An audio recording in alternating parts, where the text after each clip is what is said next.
What's your take on how we can get legislation through the Senate that protects American voters? Well, first of all, thank you very much for having me this morning.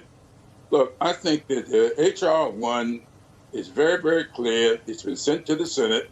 Senator Merkley has now presented it as S1, and I have met with various senators, including Senator Manchin, and I've said time and time again that in H.R. 4 is the so-called pre-clearance.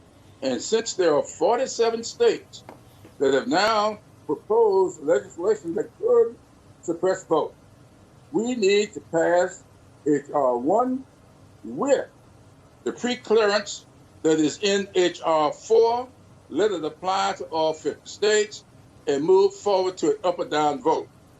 I read Senator Manchin's op-ed this morning, and I think that Senator Manchin is misrepresenting to the public exactly what's going on here. He is not voting against H.R. 1 when he proposes to continue this filibuster. The filibuster is to prevent the head of the Senate, Senator Schumer, to prevent him from limiting the debate and setting a date for an up or down vote. So Senator Manchin can vote anywhere he wants to vote on H.R. 1 or S1, but he should not be allowing 60 votes to be required so that we can go to a final vote. The Senator Manchin said in his op-ed piece this morning that some folks who are smarter than he is said certain things. Well, the fact of the matter is, I don't know that I'm smarter than Senator Manchin, but I'm smart enough to know the difference between an up or down vote and a filibuster. And what he is doing is continuing to filibuster the vote and the debate rather than to allow Schumer to limit debate and set a date. And that's what we're trying to do. Please, Mr. Manchin, vote to limit debate so we can set a date and have an up or down vote on whether or not we are going to have a continuation of voting rights in this country.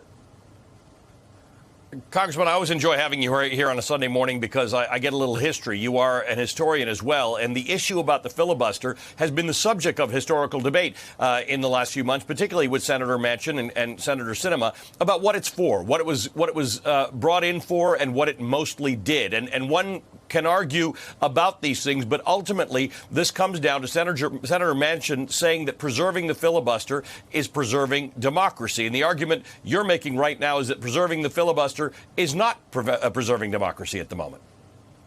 It, in fact, suppresses democratic processes. That's what it does. There's nothing in the Constitution about a filibuster.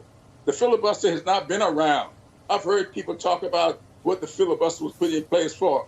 Nobody knows what it was put in place for. It just popped up. It came in to dialogue or to a process some time ago as a tradition. And I know a little bit about this. It was used in 1957 by Strom Thurmond to prevent a vote on a civil rights issue back in 1957. Not the 64 Civil Rights Act or the 65 Voting Rights Act, but the 1957 Statement of a Principle. And it was, he set the record, over 25 hours filibustering a principle. So the filibuster has been used to deny people's right to be a part of this democratic process. And you can go down through history, and that's what it's been all about. And there's nothing in law, nothing in the Constitution. Yeah. It's a practice to ameliorate Southern senators who were against civil rights. Congressman, you were talking about this op-ed that's been published this morning. I'm reading from the Charleston Gazette-Mail, in which Senator Manchin writes, the truth, I would argue, is that voting and election reform that is done in a partisan manner will all but ensure partisan divisions continue to deepen. How do you respond to that particular thing? He's saying that if it's just a Democrat-Republican vote, that's not going to solve any problems. Well, I think he is absolutely wrong about that. How many Republican votes we got for the Affordable Care Act? It is a bipartisan legislation. And to use his analogy, health issues are not limited to any one race of people or any one political party. Democrats get sick. Republicans get sick. The Affordable Care Act is a bipartisan remedy for the inability to pay for your sicknesses. So the same thing here. You don't have to get Republican votes in order to have a bipartisan result. We have a bipartisan support for what Joe Biden is doing. Over 60% of Republicans support his agenda. Does that make it partisan? No. It is partisan when political operatives decide to use their strength in order to deny people's access to various things in our government. I have been saying for a long time that we don't have to make this country great again. This country is great. What we've got to do is make this country's greatness accessible and affordable for all of its citizens. And that's what Joe Biden is trying to do. This country's greatness is there. We need to make it affordable and accessible.